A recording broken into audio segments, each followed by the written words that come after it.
सारे अपने परिवार के जितने भी लोग थे सबसे कहा कि लाइन में खड़े हो जाओ। इधर क्या हुआ, लक्ष्मण जी और सीता जी दोनों अलग खड़े थे।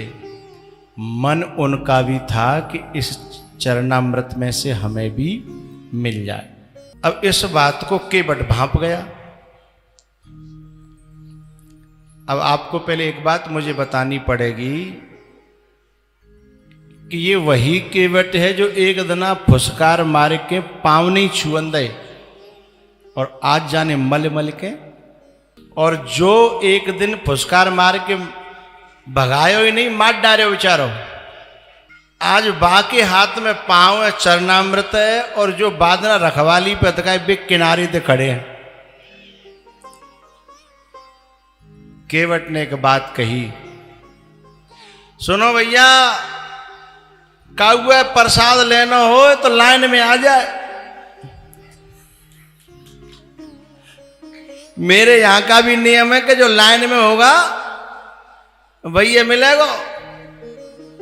अब सीता जी ने लक्ष्मण जी की ओर देखी, क्या इरादा है? बोले लेनो तो चलो, और नहीं ये देने वाला नहीं है, लेनो तो लाइन में चलो।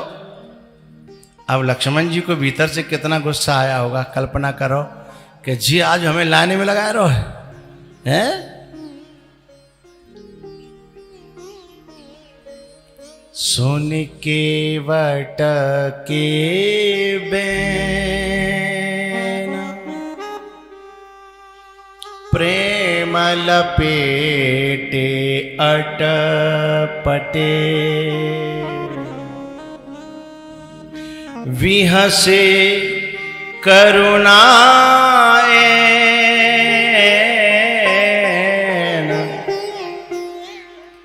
चितई जानकी लखन तन। भगवान इन दोनों की तरफ देख करके हंसे। और कारण क्या था दोनों की तरफ देखने का? कि आज वही केवट है, वही कछुआ है जी, आज तुमको लाइन में लगा दिया। ये समझाना चाहते थे भगवान कि लक्ष्मण, सबका समय एक जैसा नहीं रहता। अर्जुन तेरो कहा बड़ो, समय बड़ो बलवान, भीलन लूटी गोपिका,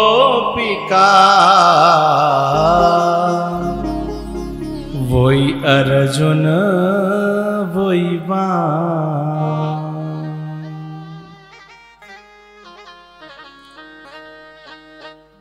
लक्ष्मण, ये वही कछुआ है, आज तुम्हें लाइन में लगा दिया।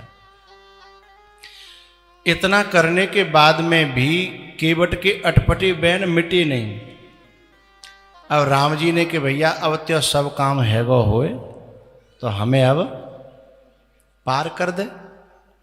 बोले नहीं, सुनो, जो पहले आए वे पहले उतरेंगे, जो पीछे आए वे पीछे उतरेंगे।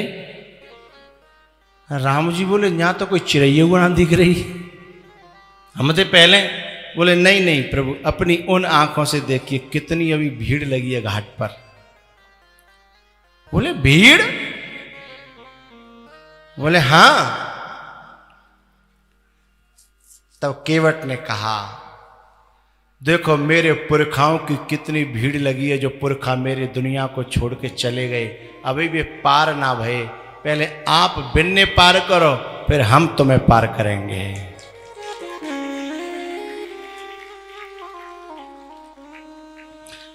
पद पखारे जलुपान करे, आप सहित परिवार, अकेलो नहीं।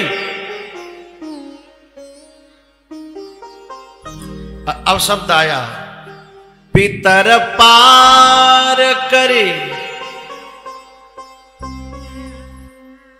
खुद भी, परिवार भी और पितर भी, कोई छोड़ो ही नहीं। पितर पार कर प्रभु ही पुने।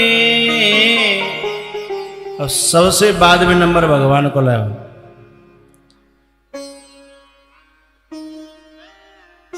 पद पखारी जल पान करे आप सहित परिवार। पितर पार करि प्रभु ही पुने मोदित गयौले पार। भगवान बोले वास्तव में चालाक तो बहुत बड़ा हो भाई,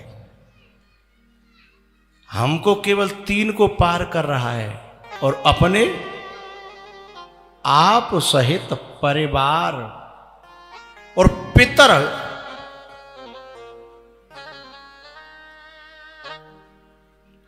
भगवान ने कहा ठीक है। तब भगवान सिया चढ़ाए चढ़े रघुराई। तीनों नाव पर चढ़े हैं।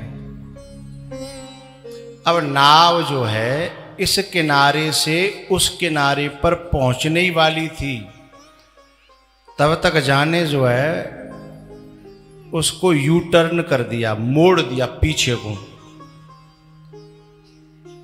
लक्ष्मण जी एकदम राम जी की तरफ बोले जी कर क्या रहो? बोले चुप बैठे और धार में। अब तो जी जो करेगा सोई होगा, जाकर मत बोलना। अच्छा आप लोग कभी बैठे हो, ये जितने नाव वाली हो ना बीच मझधारम भाड़ो मांगता है निकारो। अब सवारी कहती है कि भाई अभी पहुंच तो जान दे। बोले नहीं यहीं दे दो, नहीं हवाल उन्हें कि न्यों करेगा। बोले ठीक है दे रहे। वनवास बोले हाँ तो तुम नहीं है ना? बोले हाँ तो चाहे नाव में काटो चाहे जंगल में। अरे तुम पे भाड़ो मांगना रहो, किरायो मांगना रहो, बैठे तुम्हें जोर पर रहो है। अब राम जी बोले बात तो सही कह रहा है, काटने तो देना ही है। लक्ष्मण जी ने इशारे में कहीं और चढ़ा लियो मूड पे हैं, उत्तर तभी तो ऐसे मिल रहे हैं।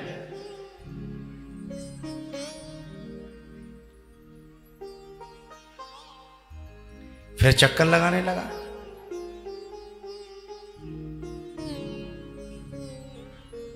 जैसे तैसे नाव किनारे पहुंची।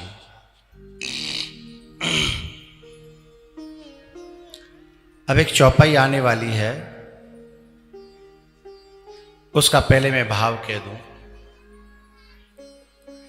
जो भी बड़ी बड़ी नदी हैं उनमें क्या होता है, वो नदी जो है किसी एक किनारे से सट के बहती है।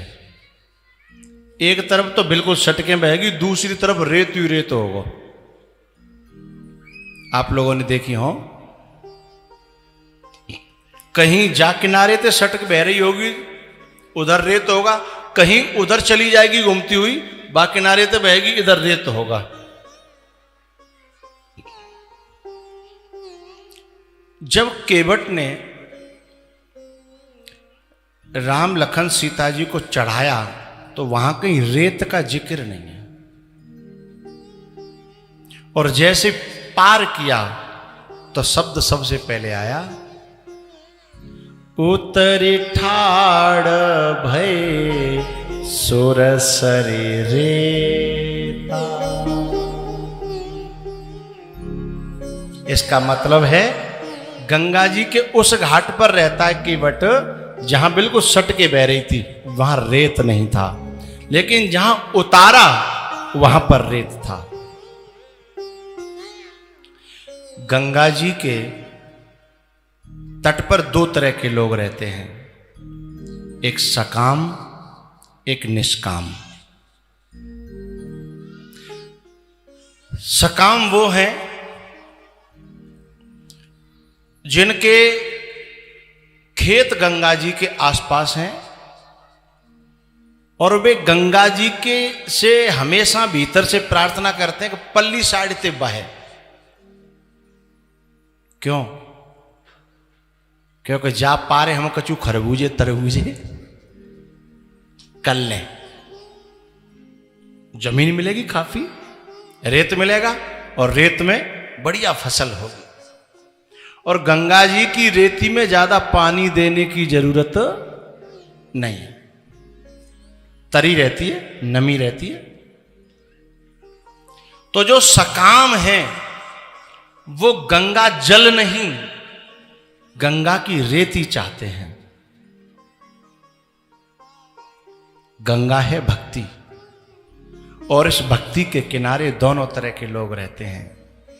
और जो लोग बाहर से जाते हैं वो रेतीले वाली साइड से नहीं जाएंगे, क्योंकि उन्हें तो जल चाहिए, तो वे तुरंत ऐसे घाट पे जाएंगे जहां बिल्कुल गंगाई सट के बह रही हो, और चाहेंगे कि जई साइड रहे, क्योंकि उन्हें तो रोजाना गंगा स्नान करना है, गंगा का जल पान करना है? उन्हें केवल गंगा चाहिए, गंगा से कुछ नहीं चाहिए, वो है निष्काम भगत। और जो दूसरी साइड के हैं बिन्हें गंगा नहीं चाहिए, गंगा की रेती चाहिए, बिन्हें कचूर गंगा से चाहिए, गंगा नहीं। और जो दूसरी साइड है उन्हें गंगा से नहीं चाहिए, उन्हें गंगा चाहिए। लेकिन ये केवट रहता तो इधर है, लेकिन इसका संबंध उस किनारे से भी है। जो रहने वाले लोग हैं ना तट पर, वे तो या तो बा साइड रहेंगे या जा साइड रहेंगे, लेकिन जो नाव वाला है ना उसका संबंध दोनों किनारों से होता है। कभी इसको छूता है तो कभी उसको छूता है। तो ये केवट जो है, इसको निर्णय कैसे करें, ये निष्काम है कि सकाम है? इसकी नाव रहती तो इधर है जहां गंगा सट के बहती है, तो वहां रहने वाला तो निष्काम माना जाएगा। लेकिन ये पहुंचता वहां भी है जहां रेती है, सकाम के घाट पर भी। तो सच बात यह है कि ये केवट निष्काम भी है और केवट सकाम भी है। तो हमें संसार की तरफ से तो निष्काम रहना चाहिए, लेकिन भगवान के दर्शन होए, भगवान की कृपा मिले, भगवान की कथा मिले, संतन की सेवा मिले, इतनी कामना तो आदमी को राखनी ही चाहिए।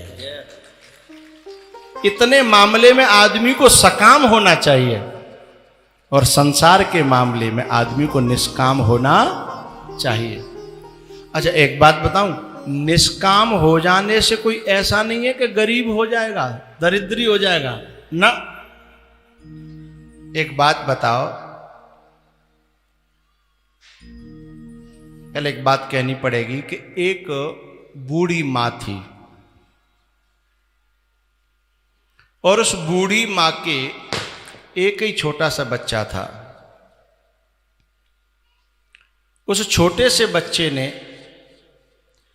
बच्चे को मां ने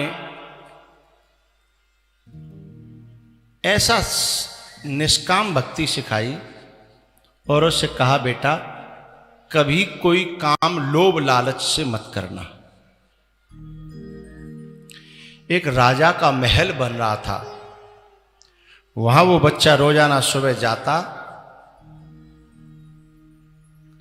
और खूब मेहनत करता, मस्ती के साथ खेलता कूदता, खूब सामान इधर उधर कराता बेलदारों के साथ। शाम को जब तनख्वाह वो बढ़ता, पैसा बढ़ता, तो ये मना कर देता, बोले नहीं मुझे नहीं चाहिए, मेरी मां मना करती है। अच्छा जो पेमेंट लेकर के चले जाएं वो तो कोई बात ही नहीं, लेकिन ऐसा बालक फिर निगाह में भरने लगता है,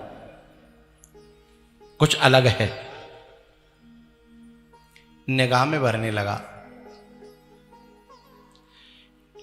ये जो मुनीम था उसने जाकर के प्रधानमंत्री से बात की। प्रधानमंत्री ने राजा से कहा, एक छोटे से बालक की बात, जबकि वहां हजारों की लेबर रोज आती है रोज जाती है, काऊ की बात राजा तक तो नहीं पहुंची, लेकिन जा की बात 4 दिन काम किया, बात राजा तक पहुंच गई।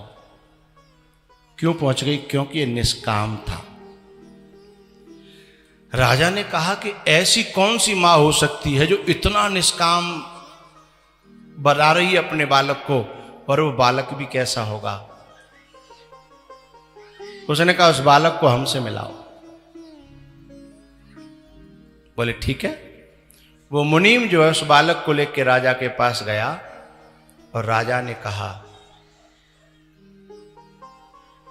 कि इस बालक को तो हम गोद लेंगे, क्योंकि राजा के कोई संतान नहीं थी।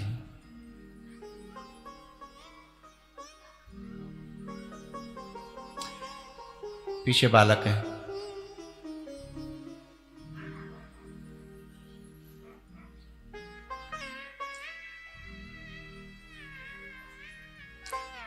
राजा ने उस बच्चे को गोद लिया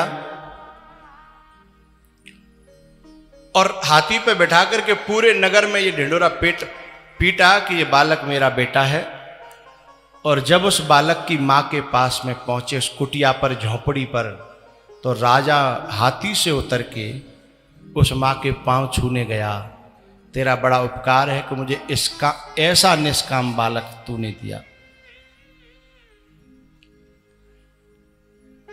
मैं कहना ये चाहता हूं कि निष्कामता कहां से कहां तक पहुंचा देती है। और सकाम जो मेहनत करते हुए तो अपना पेमेंट लिया, काम करो, चले गए।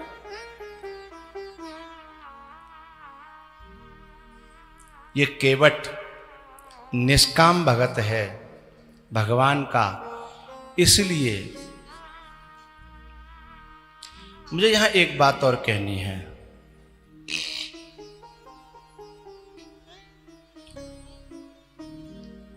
जिस भगवान के दर्शन करने के लिए लोग साधना करते हैं, तपस्या करते हैं, तो भी दर्शन मिले न मिले। जा केवट ने ऐसी कौन सी साधना करी कि भगवान स्वयं चल के आए हैं और घाट पे बातें हाथ जोड़ के कह रहे हैं कि भैया हमें पार कर दे। कह रहे हैं कि हमें तेरी नाव में बैठना है। केवट कह रहे हो कि यहां ते यह घाट ते थोड़ी के दूर अहो कटिलो जल था दिखाई। बोले नहीं, हमें तो तेरी नाव में बैठना है। आध्यात्मिक भाषा में मैं बात करूं, ये जो केवट है ना, ये केवट की नाव हमेशा गंगा में हिलोरे लेती रहती है। और आध्यात्मिक भाषा में गंगा क्या है?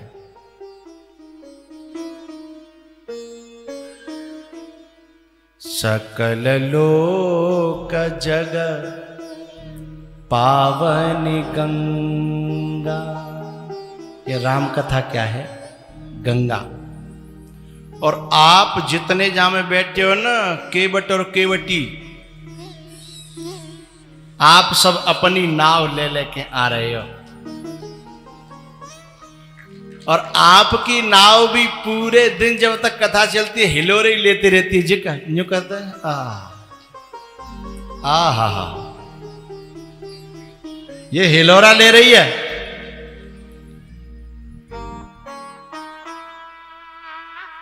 और जिसकी नाव इस गंगा में ऐसे ऐसे हिलोरा लेती रहेगी, तो काउन दिना बाके दरवाजे पर राम आवाज लगाएगा।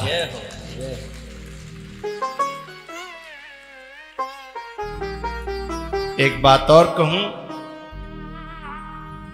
वो जो गंगा जी है ना, उसमें जब केवट रहता है तो वह गंगा जी की शर्त यह है कि गंगा जी में नाव तो रहे पर डूब नहीं जाए।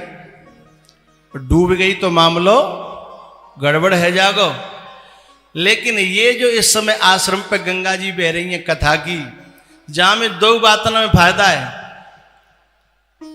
तुम गंगा जी में डूब जाओ तो फायदा, और गंगा जी तुम में डूब जाओ तो फायदा है। तुम्हारे अंदर कथा बहने लगे तो भी फायदा है, और अथवा तुम कथा में बहने लग जाओ तो भी फायदा है। और जगह डूब जाओगे तो मर जाओगे।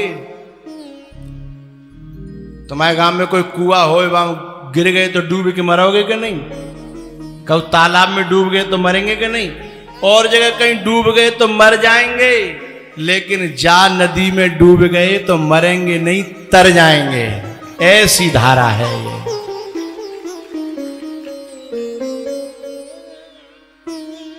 सकल लोक जग पावन गंगा, सकल लोक जग पावन गंगा।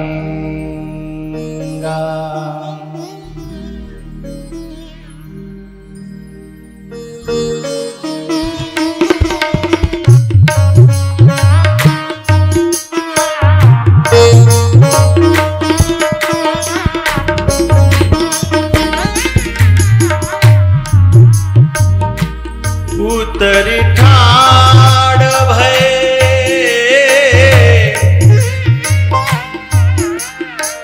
सुर सरी रेता,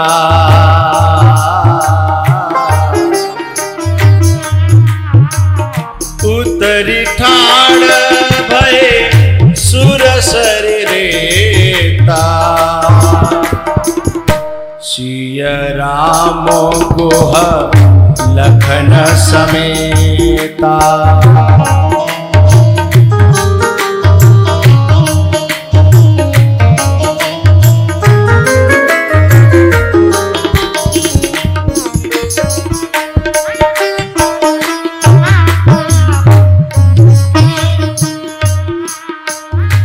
केवट उतरी दंडवत कीना,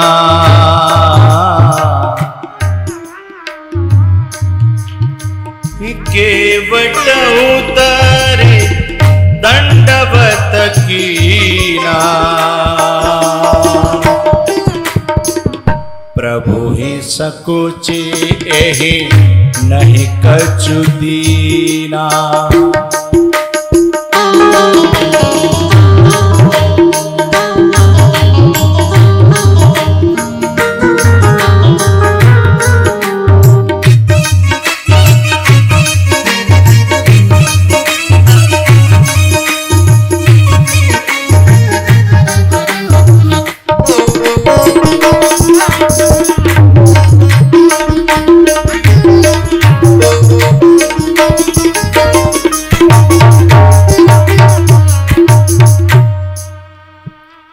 मैया, तुम पे जो सोने चांदी की चीज आए, तुमने जो धर्रा की कहा गांठ बांध के, वे ऐसे समय के लिए तो होते हैं, कोई ऐसे काम पच जाए, कोई घर में कोई जरूरी और घर में पैसा नहीं होए, तो जो अच्छी होगी ना, अच्छी नारी, वो तो तुरंत अपने आदमी से कही कि ले जिन्हें धरियाओ, अपने काम में चला लो, जब तुम पे है जाए तो ये तो फिर आ जाएंगे। अच्छी नारी होगी ते ही कहेगी, और कोई बही मो जैसी कुलच्छनी।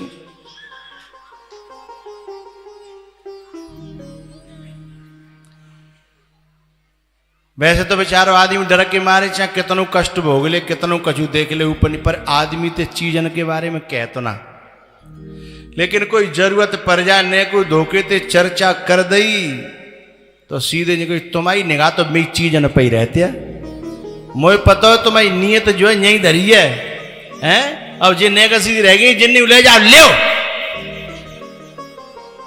बाकी छाती मार देगी फेंक के, अब मोना पहननी। लेकिन सीता जी ने ऐसा नहीं किया।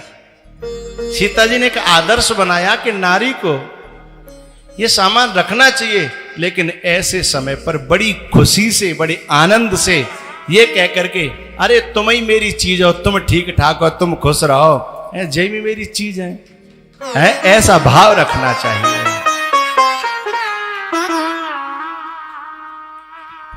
पियहिय कीसिय जानन हारी, मन मुदरी मन मुदित उतारी।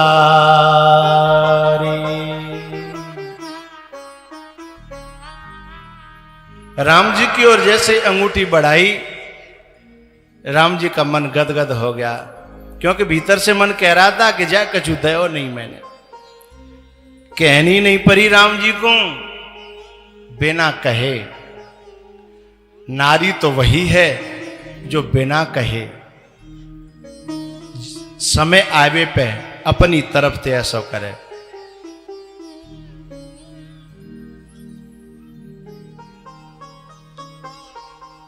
इन माताओं के संग में हमारे प्रधानमंत्री जी ने बहुत बुरा किया है। जब नोटबंदी भई ना,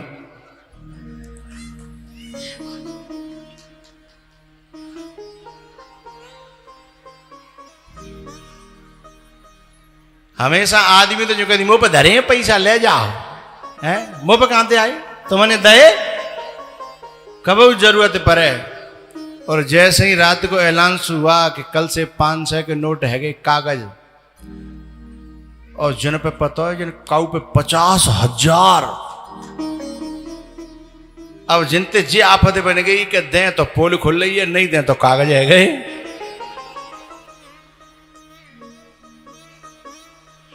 बहुत से आदमी तो जैसे तैसे पोट पाटी के निकाले, पर बिन तो सोची कि कागज है गए तो है गए, तो कम से कम इज्जत तो बची रहेगी। जे सोचत रही कई दिना तक हफ्ता निकलेगा, और आदमी पता है कि जहाँ पे कम से कम 10-5 तो होंगे, लेकिन इज्जत बचावे के लिए। लेकिन जब दिखी कि कैसी बात ना बन रही, तब बोली ले जाओ, है?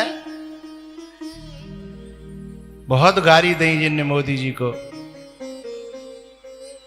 कि जाने सब पोल खोल के धर दे।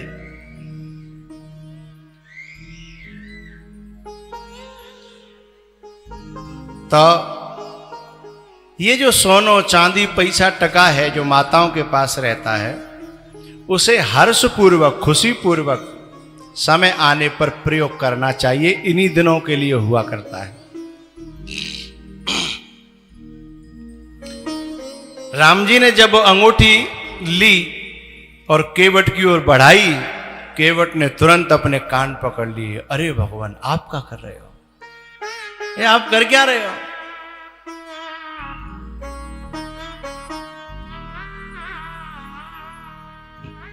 केवट चरण गहे अकुलाई। केवट ने दौड़ के पांव पकड़ लिए। भगवान, मैं गरीब जरूर हूं, लेकिन गरीब होने का मतलब यह नहीं है कि मैं इतना भी गिर जाऊं कि आपसे मैं उतराई ले लूं। गरीब होना अलग बात है और गिरा हुआ होना अलग बात है।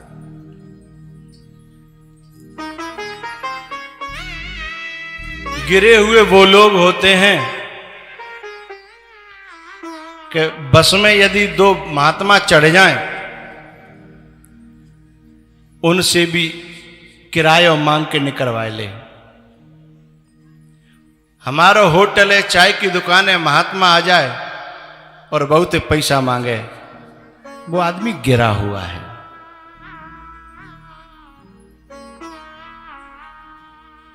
गरीब तो कोई भी हो सकता है। केवट ने कहा, एक तो आप मेरे प्रभु, उसमें भी आप तापस वेश विशेष उदासी और 14 वर्ष राम वनवासी। आप तो तपस्वी के वेश में हो, महात्मा के वेश में, गेरुआ कपड़े हैं आपके, और मैं आपसे भी यदि उतराई मांग लूं तो मैं कौन से नरक में भेजना चाहते हो?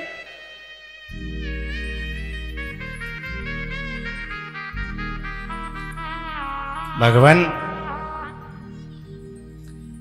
अरे यति सन्यासी योगी ध्यानी ज्ञानी महात्मा मंडलेश्वर महंत, ये जितने भी आपके दर्शन के लिए तरसते हैं और आप मेरी नाव में बैठ गए, अब मुझे क्या चाहिए? आपको पाने के बाद सही बताओ, कुछ पाना बाकी रह जाता है क्या? आजो नाथ में काह न पावा। आज मुझे लगता है कि मैंने कुछ बाकी रहा ही नहीं, मैंने सब पा लिया। आजो नाथ में काह न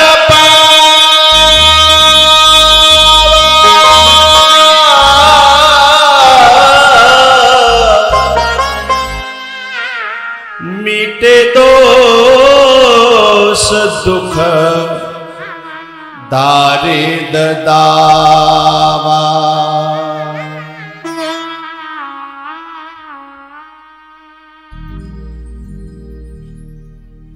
दोष और दुख ये दो अलग अलग चीजें हैं।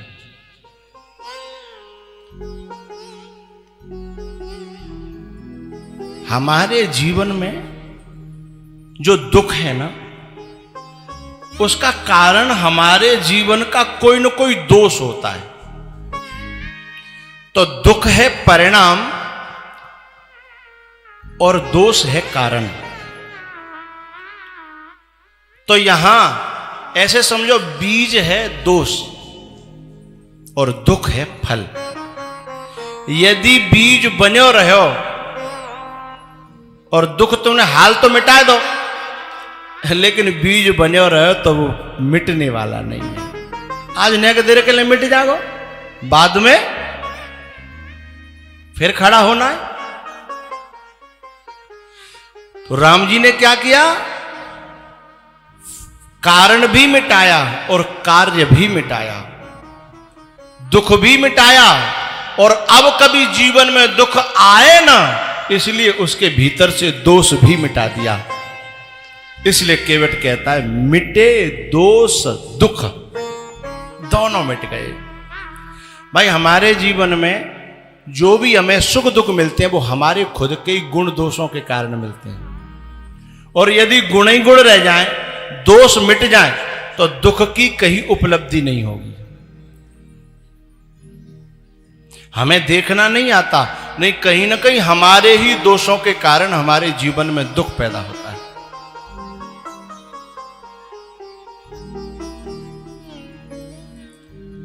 आज केवट ने कह दिया कि प्रभु, दोष और दुख आपने दोनों प्रकार के ये मेरे खत्म कर दिए, अब मुझे क्या चाहिए?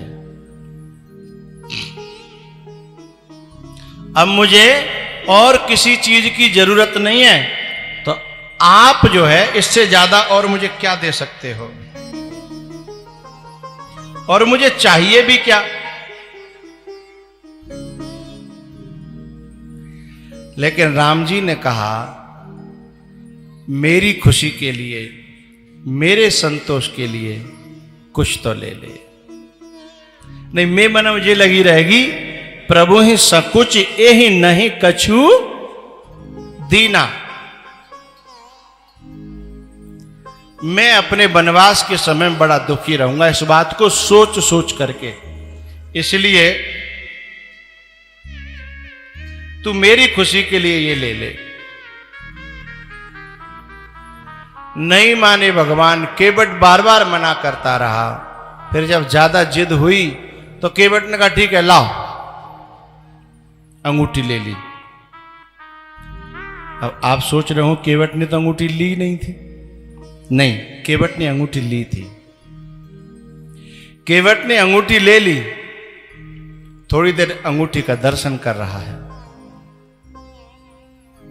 और सोच रहा है भगवान के हाथों का प्रसाद और माता जानकी की उंगली से निकला हुआ, और आज मेरे पास उसी समय ऊपर से देवता लोग कहने लगे, एह सम पुण्य पुंज को नाही। अरे इतना सौभाग्य इसका है, इतना हमारा तो कभी हुआ ही नहीं, देवता होकर के भी, और ये धरती को केवट है क्या। केवट ने अंगूठी ले ली, उसके बाद एक हाथ से भगवान के हाथ को पकड़ा और भगवान के हाथ में फिर से वो अंगूठी रख दी। बोले ये क्या कर रहा है। बोले भगवान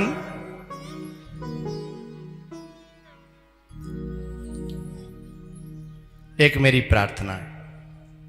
क्या। मैंने अंगूठी ले ली, स्वीकार कर ली, अब मेरी प्रार्थना सुनो। आप जो अंगूठी है मेरी धरोहर, मेरी अमानत मान के और ले जाओ। बोले फिर का मतलब भयो। बोले जब लौट के आओ ना तो मेरी मुझे वापस कर देना। भगवान बोले पता है तू कितना बड़ा झंझट पैदा कर रहा है। एक तो कीमती अंगूठी बहु जंगल में, और 14 साल तक रखवारी राखूं, और खो गई तो लेने के देने पड़ जाएंगे। अपनी कोई चीज खो जाए तो कोई दिक्कत नहीं है, कहो दूसरे की मगेनू हो, क्यों री मैया हो। आप कहूँ दावत में जाओ और मगेनी साड़ी पहन के जाओ और वो कहूँ ढांकर में फंस जाए और वो पड़ जाए और मगेनू और होए। अपनी होती तो कोई बात नहीं, चलो कोई बात नहीं, लेकिन अब मगेनू तो ज्यादा दुख की बात है। तो भगवान ने कहा कि केवट तुम ये समझ रहे हो क्या कर रहे हो। हम पे 14 साल के लिए और वो जंगल में रहना, चलो हमें अपने घर रहना हो तो कोई झंझट नहीं, धर दे कोने में। हमें तो रोज नई जगह बदलनी और वहां लुटेरे न को पारू ना। भाई तू हम पे जे मत करे, जे भजन मत करे। बोले देखो मैंने आपकी सब बातें मानी, एक मेरी बात आपको माननी पड़ेगी। केवट की चालाकी आप समझ ही गए होंगे। केवट ये चाहता था कि जब उधर से लौटेंगे, जे चाहे कहूं रुके चाहे न रुके, पर जा बहाने थे जिन्हें मेरे घाट पे तो आना ही पड़ेगा।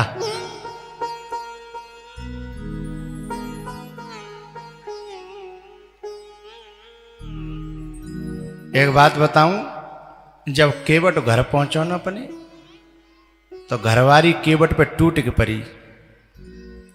बोले तुम बहुत बड़े दानी बन गए, कितना बढ़िया प्रसाद मिल लो हैं।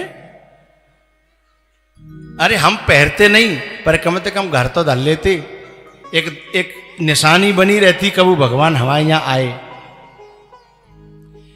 जैसे कबू तुम्हारे यहां कोई मुख्यमंत्री आ जाए तो तुम बाकी कछु चिन्ह रखा तो फोटो खिंचवा ले, तो अपने घर में टांग तो फिर कब और हमारे यहाँ मुख्यमंत्री आए और ये तो भगवान है, तीनों लोकों के नाथ हैं।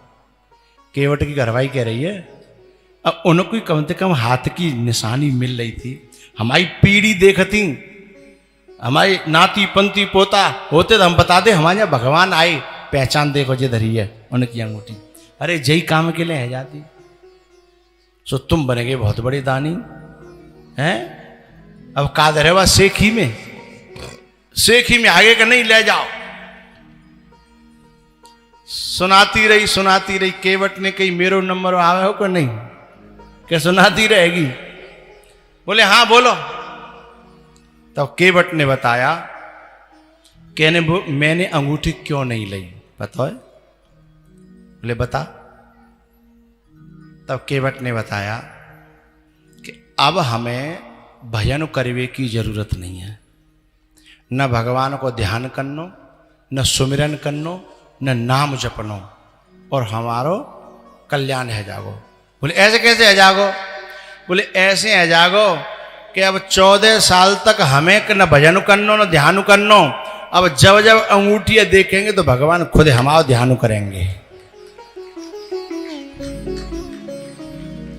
मैंने उन्हें निर्लेप ना दी, अंगूठी तो वापस होगी, लेकिन 14 साल तक कम से कम हमारा ध्यान तो होगा कि अरे भैया केवट की यही तो है, तो अब हमें भजन करे भी क्या जरूरत है, हैं? तब वो भीतर ही भीतर सोचने लगी, मैं तो तुम्हें बाबर हो समझ रही, तुम तो होशियार नहीं करे। और बोले अंगूठी तो फिर आ जाएगी। 14 वर्ष बाद जा बहाने थे वे फिर दोबारा हमारे घाट पे आए।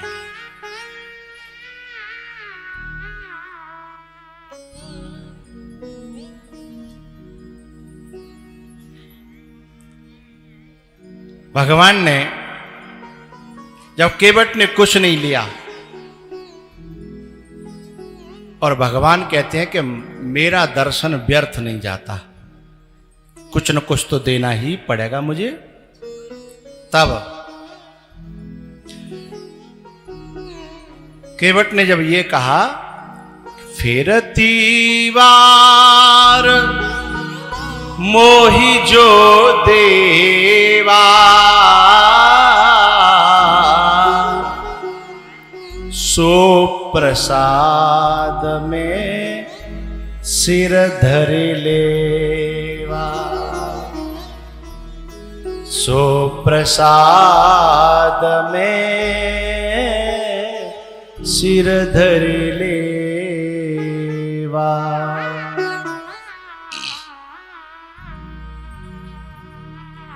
तब भगवान ने बहुत कीन प्रभु लखन सिय नहीं कछु केवट ले, विदा कीन करुणा यतन। अब शब्द को समझना, भगवान ने केवट को विदा किया तो दिया क्या? भगति विमल बर दे।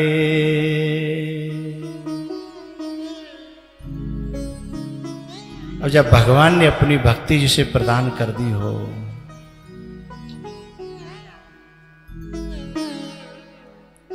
अब क्या बाकी रह गया?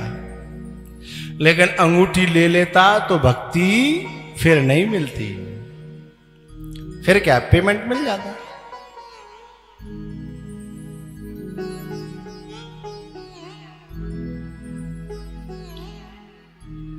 भगवान के साथ में जो निषाद राज गो है, उसने हाथ जोड़ करके कहा, मुझे संग कुछ दिन ले चलो। जब आप कहीं एक जगह ठहर जाओगे, रह जाओगे, आपकी कुटिया बना के व्यवस्था करके फिर मैं वापस आ जाऊंगा। लेकिन भगवान ने कहा, नहीं नहीं, हम तपस्वी हैं, हमें वनवास मिला है, हम किसी की ज्यादा सेवा नहीं ले सकते हैं। और भगवान पहुंचे हैं प्रयागराज, भरद्वाज जी के आश्रम पर। भरद्वाज जी कौन है? एक दिन मैं आपको बता चुका हूं। भरद्वाज जी वो हैं जिनके लिए गंगा जी भी ऊपर चढ़ करके आती है। दूसरी बात ये कि भरद्वाज जी किसी एक धारा पर नहीं रहते, जहां तीनों का संगम है, गंगा, यमुना, बोलो बोलो, सरस्वती, तीनों का जहां संगम है वहां भरद्वाज जी रहते हैं। ये तीनों धाराएं क्या हैं? गंगा है भक्ति, यमुना है कर्म और धर्म, कर्म को या धर्म करो एक ही बात है, और सरस्वती है ज्ञान। वेद के ये तीन ही मार्ग हैं, ज्ञान मार्ग, भक्ति मार्ग और कर्म मार्ग। ये तीन ही मार्ग हैं, और तीनों का जहां संगम है वहां पर रहते हैं भरद्वाज जी। इसका मतलब तीनों मार्गों के ज्ञाता। ठीक है? जैसे कोई कोई व्यक्ति एक मार्ग का जानकार होता है, वो भक्ति का है तो भक्ति के मार्ग का जानकार होगा, ज्ञान मार्ग का है तो ज्ञान मार्ग का जानकार होगा, कर्मकांडी है तो कर्म मार्ग का ही जानकार होगा।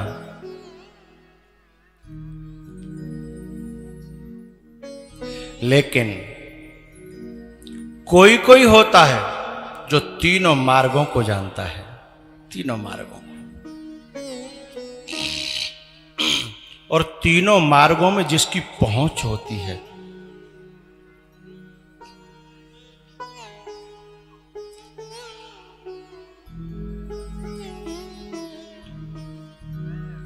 हिंडौन से यदि कोई व्यक्ति आपसे पूछे कि हमें आगरा जाना है, तो आप कहोगे सीधा बयाना वाला रोड है, आप चले जाइए।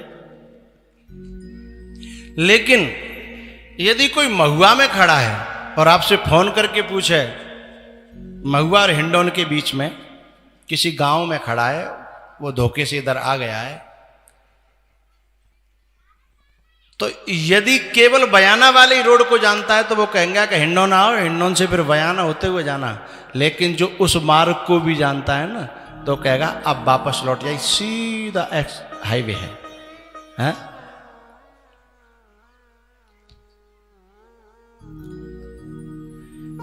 लेकिन जिसने एक ही मार्ग देखा है ना, वो व्यक्ति कहीं भी खड़ा हो, वो कहेगा पहले हिंडौन आओ,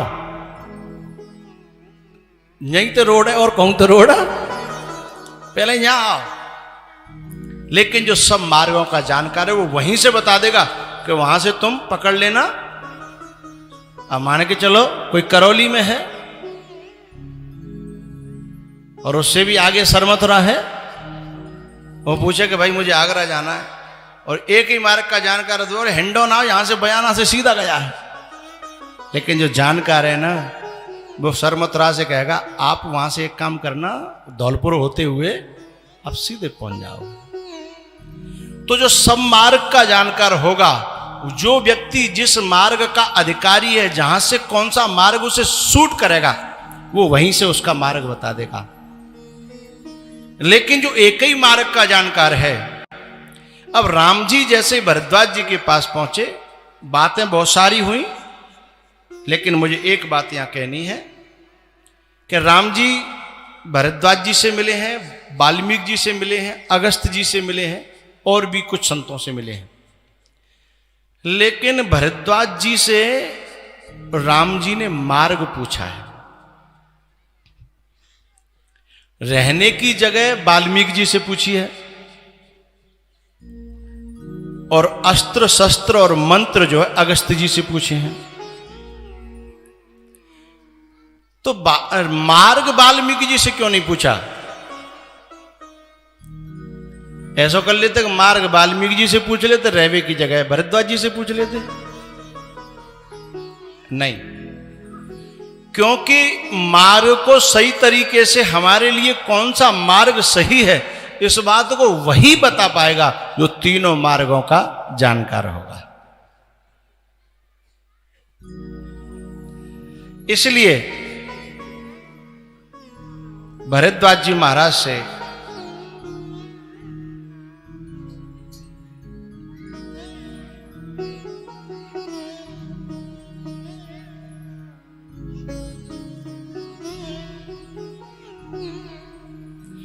कहु नाथ हम केहि मग जाही, हमें रास्ता बताओ। लेकिन एक बात समझ में नहीं आई, भरद्वाज जी ने कहा कि रास्ता तब बताएं, पहले तुम्हें यूं तो बताओ जानो कहां है। अब कोई आपसे पूछा कि रास्ता बताओ, तो आप यही तो पूछोगे पहले यूं तो बताओ जानो कहां है।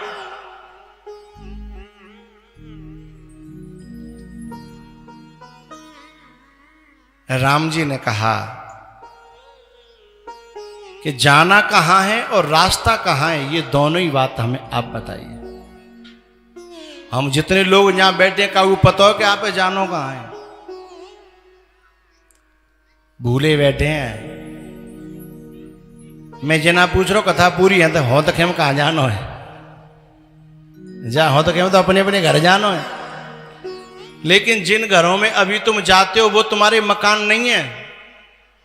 तुम्हारा असली मकान तो ये शरीर है, तुम इसमें रहते हो। वो तो मकान को मकान है, वो मकान तो मकान को मकान है। लेकिन रहना यहां भी नहीं है। रहना नहीं, देश बिराना है। रहना नहीं, देश बिराना है। रहना यहां भी नहीं है। तो जाना कहां है? जहां से हम आए हैं, जहां से हम आए हैं। ईश्वर अंश जीव अविनाशी, जाना वहां है। तब जब राम जी ने रास्ता पूछा, ही राम सप्रेम कहेउ मुनि पाही, नाथ कहिय हम केहि मग जाहि। भरद्वाज जी बड़े मुस्कुराए कि बताओ रास्ता हमसे पूछ रहे हैं, हमसे रास्ता पूछ रहे हैं। मुनि मन बिहसी राम सन कहि, सुगम सकल मग तुम कहूं अहि। आप तो किसी भी रास्ते से चले जाओ, आपके लिए सारे रास्ते सुगम हैं। आपको रास्ता क्या बताने की जरूरत है? राम जी ने भी मुस्कुरा करके कहा, नहीं नहीं नहीं, आप बताओगे हम उसी रास्ता से जाएंगे। भरद्वाज जी ने कहा, अरे बेटा इधर आओ, सभी शिष्य लोग इधर आए। काहे के लिए? रास्ता बतावे के लिए, और केवल बतावे के लिए ना, मां तक पहुंचावे के लिए। साथ लागे मुनि शिष्य बुलाए, सुनि मन मोदे तब 50 आए।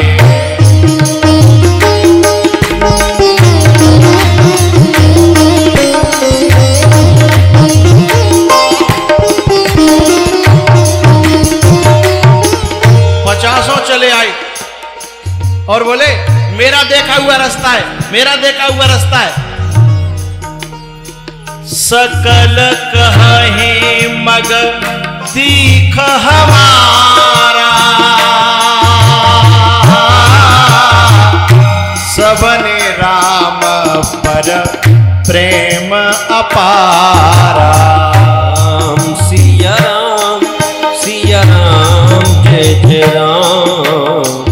राम सिया राम, सिया राम जय जय राम।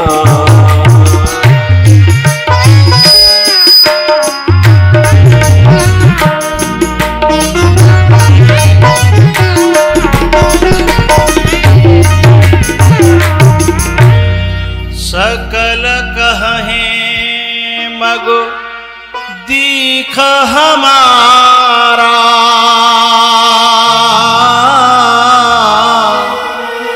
सबने राम पर प्रेम अपारा।